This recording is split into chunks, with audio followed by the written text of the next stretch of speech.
Hadirin rahmatullah, yang pertama-tama adalah kita ungkapkan rasa syukur kepada Allah yang Maha Kuasa. Orang-orang terpilih iman dan Islam hadir di masjid yang mulia ini bersama-sama menghadiri event besar. Mudah-mudahan pada hari ini Allah mengizinkan untuk bersama-sama bertolakul ilmi bersama Ustaz Dr. Yahya Waldi. Sudah bertahun-tahun kami punya cita-cita, berharap bisa ketemu langsung di masjid ini bersama beliau. Alhamdulillah Tuhan mengizinkan pada pagi hari yang mulia ini kita semua ketemu di sini. Mudah-mudahan manfaatnya besar sekali bagi kita masjid masuk di dalamnya. Mudah-mudahan Allah mengabulkan atau memberi barokah kita semuanya. Amin. Jamaah sekalian, yang kedua kami mewakili takmir menyampaikan beribu-ribu maaf atas kurangnya pelayanan kami karena Masjid Muhammad Sobri sedang membangun sehingga tempatnya berserakan.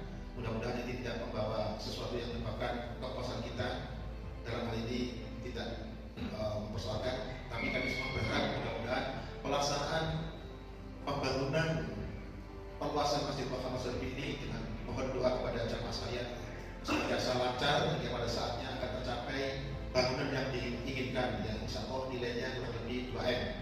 Nah, ini melangkah sedikit demi sedikit. Mohon kepada jamaah sekalian menyampaikan setelah pulang dari tolakul ilmi ini untuk bisa menyampaikan kepada seluruh jamaah kanan kiri saudara dan lain-lainnya untuk ingat Masjid Muhammad Sobri saat ini sedang dibangun. Apabila punya kesempatan atau kesediaan waktunya untuk bersedekah sedikit atau banyak, ingat kepada Masjid Muhammad Sobri dan disalurkan ke Masjid Muhammad Sobri. Harapan ada seperti itu. Mudah-mudahan Allah mengabulkan kepada. Berikutnya, pada kesempatan berikutnya akan kepada Ustaz Yahya Waldi akan memberikan semangat kepada kita semua untuk masing-masing punya jiwa dakwah sehingga mengembangkan atau menegakkan agama ini di bumi Indonesia yang akhirnya akan memberikan kekuatan kepada negara Indonesia ini menjadi negara yang makmur dan sentosa, aman dan sejahtera. Begitu kurang lebihnya. Nanti barangkali masih ada kekurangan pelayanan kami mohon maaf yang sebesar-besarnya dan mudah-mudahan awal hingga akhir pelaksanaan ini kita dapat laksanakan dengan sebaik-baiknya, lancar dan barokah. Terima kasih. Assalamualaikum warahmatullahi wabarakatuh. Bismillahirrahmanirrahim. Assalamualaikum warahmatullahi wabarakatuh. Alhamdulillah. Alhamdulillahillazi hadana li hada wa ma kunna linahtadiya laula an hadana Allah. Amarna bil khairati wa iktishabi sa'adati wa 'anil ma'asi wal munkarat nahana. Asyhadu an la ilaha illallah hul malikul hakul mubin wa asyhadu anna sayyidana Muhammadan abduhu wa rasuluhu shadiqul wadil amin. Allahumma sholli wa sallim ala Muhammad wa ala alihi wa sahbihi wa sallim. Amma ba'd. Fa ya ibadallah ittaqullah haqqa tuqatih wa la tamutunna illa wa antum muslimun. Wa qala Allah ta'ala fil kitabil azizil karim, a'udzu billahi minasy syaithanir rajim, bismillahirrahmanirrahim. Innal ladzina kafaru sawa'un 'alaihim a'anzartahum am lam tunzirhum la yu'minun. Ibu bapak, saudara-saudaraku, jamaah Masjid Muhammad Sobri, Kota Malang, Provinsi Jawa Timur. Badan Kemakmuran Masjid Muhammad Sobri, Kompleks Perumahan Villa Gunung Puri telah memberikan dalam hari ini sambutan oleh Pak Ketua Masjid, Takmir Masjid, Badan Kemakmuran Masjid, Mas Pak Sugiantoro sedikit banyaknya menyampaikan terkait dengan kehadiran saya pribadi yang diharapkan tadi kiranya dapat memotivasi stabilitas konstruksi keimanan kita dalam fondasi ketauhidan yang pada hari ini kelihatannya semakin hari semakin ambruk. Semakin hari semakin ambruk. Juga disampaikan untuk pembangunan fisik masjid ini, rumah Allah ini, bagi jamaah yang berkelebihan harta untuk supaya membantu pembangunan masjid. Tidak kebetulan apa yang telah beliau sampaikan terkait dengan pembangunan struktur keimanan, tauhid, dan juga pembangunan fisik masjid itu harus berjalan bersama-sama, Pak Haji. Kalau dia tidak berjalan bersama-sama, maka kata Rasulullah SAW, Islam ke depan tinggal nama. Betul kata Dai Kondang, kita banyak, tetapi seperti buih di lautan. Kita banyak, tapi dikepung dari segala arah. Tidak berdaya. Saya sering menyampaikan dalam setiap kebangkitan satu kekuatan Islam pasti memerlukan sosok leadership. Leader yang akan membias kepada leadership. Pemimpin yang akan menampakkan kekuatan kepemimpinan untuk keberlangsungan tegaknya Islam. Peran Islam di tengah fakta politik global. Mau tidak mau, Islam sudah terjebak di dalam. Karena dalam studi kasus, dalam sebuah pembelajaran politik secara akademik, politik itu adalah seni, Pak. Politik itu adalah seni kemampuan untuk membangun satu generasi, bahkan bangsa dibangun dengan kekuatan politik. Jadi Islam tidak boleh menghindar dari hal itu. Ulama tidak boleh menghindar dari hal itu. Dia harus punya kemampuan untuk menguasai ilmu politik lebih dari kemampuan para politikus. Kok bisa begitu? Ya, seorang pendakwah, seorang ulama, seorang alim harus lebih piawai, punya kemampuan lebih daripada para politikus. Karena kalau tidak, maka kita semua akan jadi makanan para tikus. Saya bukan guru, jika saya tidak punya tendensi ke situ, tidak punya interest tentang guru. Dan saya juga bukan seorang pengusaha, seorang pendakwah yang menetralisir segala bentuk problematika eksternal, internal Islam. Karena sekarang saya pendakwah Islam. Dulu saya pendeta yang menetralisir persoalan stabilitas dalam konteks kehidupan gereja secara internal, eksternal. Sekarang saya Muslim. Agama yang sudah ada sebelum datangnya Rasulullah Muhammad Sallallahu Alaihi Wasallam. Agama yang mulia, agama yang menjadi kekuatan universal. Tanpa ada Islam, mustahil dunia ini terbentuk dengan segala macam kecanggihan yang bisa kita miliki saat ini. Kita ini mendapatkan Islam ini bukan gratis. Nggak bisa dibeli dengan rupiah. Biarpun dolar, euro, tak bisa bayar. Siang malam kami dicaci maki, siang malam kami dihina hanya karena beriman kepada Allah dan Rasul.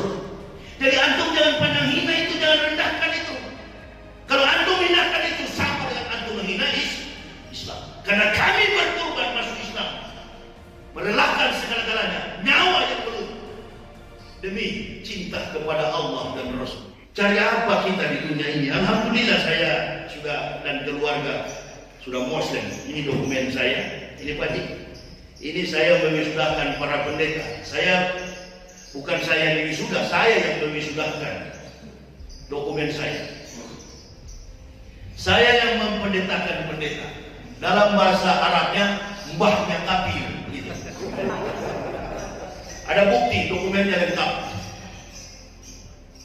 Semua teori Kristen itu di atas asumsi, spekulasi, filsafat. Agama Kristen itu agama filsafat. Ketuhanan Kristen itu ketuhanan filsafat. Tidak ada jemaat Kristen yang memahami kitab mereka karena dikaji, dianalisis, disampaikan secara homiletika dalam bahasa filsafat. Tuhan turun pangkat jadi orang, orang naik pangkat jadi sulit dianalisis, sulit dimengerti. Ya tidak ada urusan antum duluan Islam, Yahya Waloni belakangan. Enggak. Yang jadi urusan ente paham enggak itu Islam? Banyak yang belum paham Islam, biar sudah ulama. Banyak saya lihat. Ada yang bersilat lidah menggunakan apa itu? Imamah, sorban di kepala, ngaku ketua mubalik, kipuling di sana sini. Datang ke gereja, tepuk tangan, menyanyi di dalam gereja, pakai sorban mengaku mubalik. Saya kalau mau cari itu nggak usah masuk Islam, di sana kencang betul di sana. Ngapain saya malam tidak tidur naik mobil?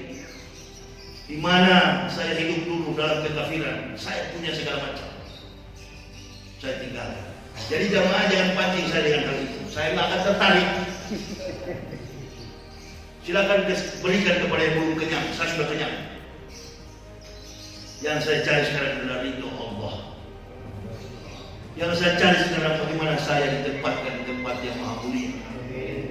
Ya Allah ya Rabbi, cukup sudah. Perbuatan saya menyesatkan orang. Innal ladzina kafaru sawa'un 'alaihim a'anzartahum am lam tunzirhum la yu'minun. Sekalipun engkau meyakinkan wahai Muhammad, orang-orang kafir tidak akan beriman. Walladzina kafaru wa kassabu bi ayatina ulaika ashabun nar khalidina fiha wa bi'sal masir. Dan orang-orang kafir, ahli-ahli kitab yang mendustakan ayat-ayat kami tempatkan mereka pada surga. Kami tempatkan mereka, dan yang mendustakan kami tempatkan mereka ke tempat seburuk-buruk tempat yang sangat pedih, neraka jahanam. Pendeta hari Minggu pagi berdiri di atas mimbar gereja. Dengarlah firman Tuhan, bukan firman Tuhan, firman sesama pendeta. Betul kata Al-Quran, walladzina kafaru wa kassabu bi ayatina, pendusta yang mendustakan ayat-ayat Allah. Jadi kalau Bapak mau tanggapi, kitabnya saya sudah palsu. Ini kitabnya palsu semua, ratusan ayat palsu. Ini yang mengislamkan saya, bukan orang Islam. Bukan. Saya diislamkan oleh teori yang bohong. Dalam prinsip sains, ada dosen di sini pasti tahu. Dalam prinsip sains, ilmu pengetahuan, teori salah, praktik pasti salah. Kalau kiai menerangkan, ustadz menerangkan bil ghaibi. Apa itu ghaib? Berarti hal-hal yang ghaib. Nah, itu dijelaskan sama ustadz. Kalau di Kristen tak boleh. Begitu pendeta menerangkan, Kristus juru selamat. Selamat dari mana pendeta? Sudah jangan tanya-tanya, diam sini. Ke neraka oke, ke kanan oke, Yakobus bilang salto ke depan, Matius bilang lompat ke belakang. Nah, itu tuh Kristen. Doktrinnya, indoktrinasi. Tapi kalau di Islam nggak boleh begitu. Semua yang diterangkan Ustaz wajib ditanya oleh jamaah. Ini kejujuran dalam acara. Mulai dengan bahasa Arab, mukadimahnya bahasa Arab, dan konsumsi dalam konteks dakwahnya, dua yang menjadi kekuatan, Quran wal hadis. Ini tidak benar, maka dianggap ajaran itu sesat. Nah, itulah sebabnya seorang yang masuk Islam itu harus betul-betul mempelajari Islam. Bukan persoalan masuk Islam, bukan kuantitasnya, kualitasnya. Iya yang bikin kita takut. Seorang mujahid tidak boleh menunjukkan wajah sedih, apalagi mengeluh, apalagi menang. Seorang mujahid mendakwah itu, dia selalu menunjukkan kemenangan di atas kemenangan. Kendati pun Dia tewas dalam pertempuran. Dia tetap mengaku menang. Allahu Akbar. Jadi nggak benar kalau ada yang mengatakan Saifuddin Islam bukan begini. Itu sementara memompa kemenangan iblis. Di mana-mana itu banyak kan data bohong. Yang betul adalah orang yang masuk Islam hampir tiap hari, baik di benua Amerika, Eropa, Asia, Afrika. Ada video-video beredar orang Islam katanya dibaptis pakai jilbab. Itu penghinaan, tapi tidak usah ditutup biar aja. Karena dia kafir dengan kafir itu yang mau baptis. Sama dengan bikin proposal ke Amerika. Bikin proposal modal untuk mengaku orang Islam kan gampang, Pak. Beli kopi aja di pinggir jalan tuh yang 50.000. Jangan beli yang awing mahal. Peci putih hari ini kan ada yang 10.000, 5.000 ada. Iya, dengan dia sama-sama kafir loh, baku foto dikirim. Kau pura-pura menangis, kau pura-pura ketawa, kau pura-pura gembira, lompat di foto sama pendeta. Kirim proposal ke Jerman, ke Amerika. Inilah yang kami Kristenkan. Inilah kepada dia semua itu. Ini permainan begini, permainan saya dulu, sudahlah.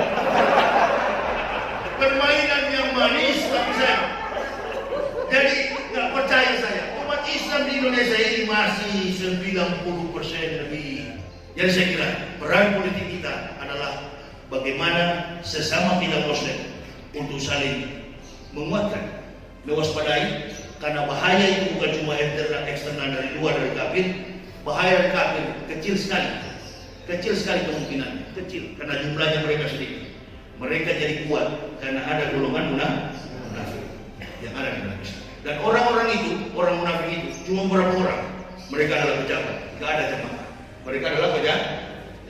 Nah ini jadi kita jamaah mulai saat ini jangan sampai Banser juga saudara kita, Ansor saudara kita, FPI saudara kita. Nah ini kan ditutup khilafah. Ibu bapak tidak tahu. Yang bermain di belakang layar besar ini orang-orang kafir yang bukan beragama Islam. Hancurkan Islam. Ini konsep kafir. Hancurkan Islam pakai orang Islam. Dalam kitab Matius, cerdiklah kamu seperti ular, tulus hati seperti burung merpati. Filosofis ular lemah, filosofis ular melebar racun, filosofis merpati membujuk. Atau dalam perang Amerika dan Vietnam dulu, neokortex yang dipakai Amerika untuk membujuk lawan-lawan politiknya supaya dibayar dengan uang dollars Amerika. Oh ya,